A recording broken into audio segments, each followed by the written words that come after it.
लोग लापरवाही करते रहेंगे तो फिर संक्रमण फैलने से कोई बचा नहीं सकता है। कोरोना की दूसरी लहर खात्मे की तरफ है।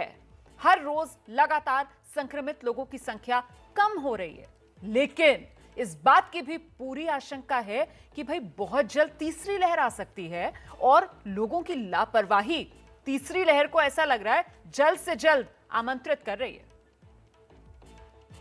7 मई के समय में 4,14,000 उस गति से केसेस आ रहे थे, वह घटते घटते पिछले 24 घंटे में 1,27,000 केसेस रिपोर्ट हुए हैं। यानी कि 28 मई से अगर हम देखें तो देश में प्रतिदिन 2 लाख से कम केसेस रिपोर्ट हो रहे हैं। 70% केसेस में हमारे जो डेली बेसिस पर रिपोर्ट हो रहे थे उसमें हमने कमी पाई है। देश का स्वास्थ्य मंत्रालय कम होते कोरोना के आंकड़ों का जश्न मना रहा है। आंकड़ों के माध्यम से देश को यह बताया जा रहा है कि अब कोरोना की दूसरी लहर समाप्ति की कगार पर है। लेकिन कहीं जश्न मनाते मनाते फिर शोक न मनाना पड़े, क्योंकि लोगों ने तो कसम खाई हुई है कि चाहे कोरोना कितना भी क्यों न फैले, वो नहीं सुधरेंगे। कोरोना के प्रोटोकॉल्स का पालन नहीं करेंगे, भीड़ जुटाएंगे और बिना मास्क के रहेंगे।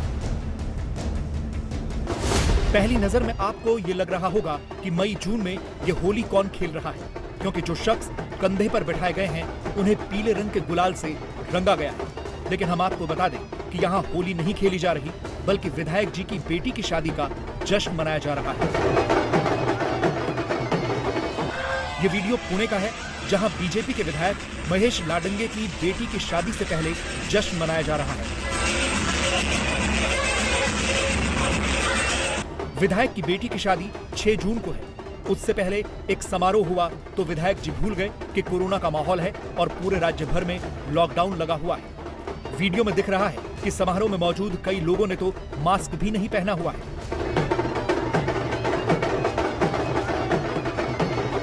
तस्वीरें वायरल हुई तो हंगामा हुआ और अब पुलिस ने केस दर्ज किया है।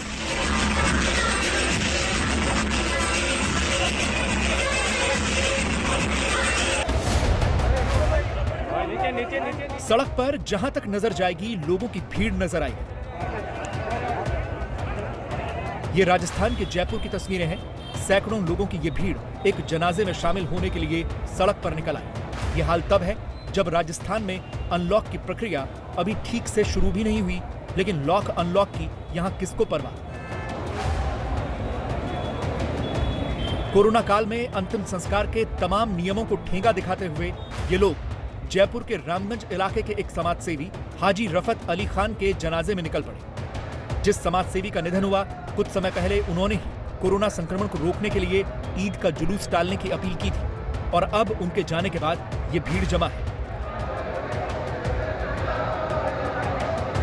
बड़ों के साथ बच्चे भी इस जनाजे में शामिल हुए। ज्यादातर लोग बिना मास्क लगाए ही निकल पड़े। हैरानी तो इस बात की है कि जिन पुलिस वालों पर कोरोना गाइडलाइंस का पालन करवाने की जिम्मेदारी थी, वो भी उस वक्त इस भीड़ को नहीं रोक पाए।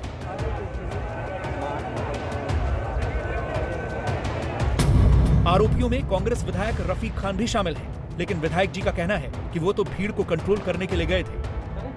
वो पता लगा कि जब उनकी डेड बॉडी ले जा रहे हैं और बहुत सारी भीड़ इकट्ठी हो गई है, पुलिस की संख्या पर्याप्त नहीं थी, तो मैं पहुंचा वहां। मैंने उनके परिवारजनों से अपील करवाई कि भी कोई भी आदमी जनाजे में शामिल नहीं हो। परिवार के कुछ लोग जनाजे के साथ जाएंगे और गाइडलाइन का पालन करेंगे। और मेरा जाने का औचित्य भी सिर्फ इतना सा था कि मैं वहां जाके और उनके परिवारजनों से अपील करवा दूं, और उन्होंने अपील कर दी।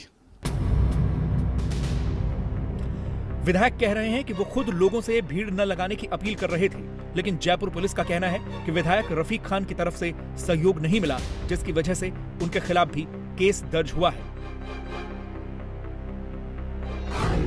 देखिए, उसमें जो हमारी बातचीत चल रही थी, अगर उसमें थोड़ी पॉजिटिव अगर भूमिका होती तो मेरे ख्याल से ये स्थिति नहीं होती। क्या उन्होंने कोई दबाव बनाया कि जाने दिया जाए? देखिए, वो अनुसंधान का विषय है, पर मैं आपसे इतना ही कहना चाहूँगा कि भाई अगर पॉजिटिव वे में अगर लीडरशिप इसमें होती तो ये स्थिति। जयपुर से लेकर बिहार तक सब जगह लापरवाही फैली। लॉकडाउन के बीच ही हाजीपुर के पोझा गांव में इस शादी समारोह का आयोजन किया गया, लेकिन यहाँ जुटी भीड़ में सिर्फ लड़के लड़की के परिवार वाले ही हों ऐसा नहीं है। यहाँ बार बालाओं को बुलाया गया, उनके लिए मंच बनाया गया और रात भर जमकर डांस होता रहा। आज ही बिहार सरकार ने फैसला लिया है कि कोरोना संक्रमण को देखते हुए राज्य में फिलहाल पंचायत चुनाव नहीं होंगे, लेकिन जिन गाँवों में कोरोना फैलने से रोकने के लिए ये फैसला लिया गया, वहाँ क्या हो रहा है वो आपके सामने है।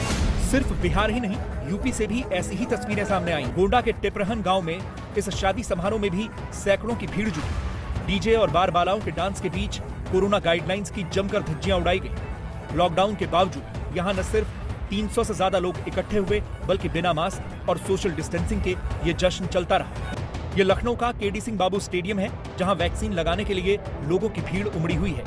प्रशासन की तरफ से लगातार अनाउंसमेंट किया जा रहा है, लेकिन लोगों की भीड़ बेकाबू है। हर कोई पहले वैक्सीन लगवाना चाहता है। अपनी सुरक्षा कीजिए।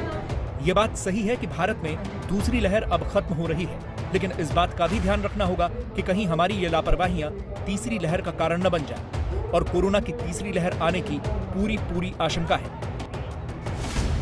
क्योंकि ऐसा ही ब्रिटेन में भी दिख रहा है। ब्रिटेन सरकार के सलाहकार और कैम्ब्रिज यूनिवर्सिटी के प्रोफेसर रवि गुप्ता ने आशंका जताई है कि ब्रिटेन में कोरोना की तीसरी लहर आ सकती है, क्योंकि ब्रिटेन में अचानक से कोरोना के नए केसेस में बढ़ोतरी शुरू हो गई है। ब्रिटेन में सोमवार को 3,383 लोग कोरोना पॉजिटिव पाए गए।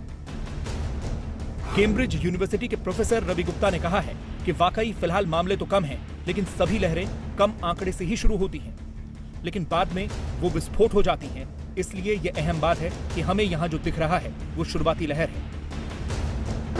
तो अगर ब्रिटेन में कोरोना की तीसरी लहर आ सकती है, तो भारत में क्यों नहीं आ सकती? और इस तीसरी लहर के लिए हमें तैयार तो होना ही है, लेकिन लापरवाह नहीं होना।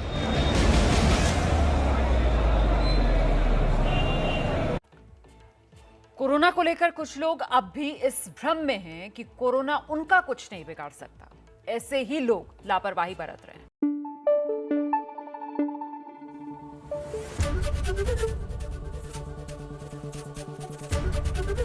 एबीपी न्यूज आपको रखे आगे।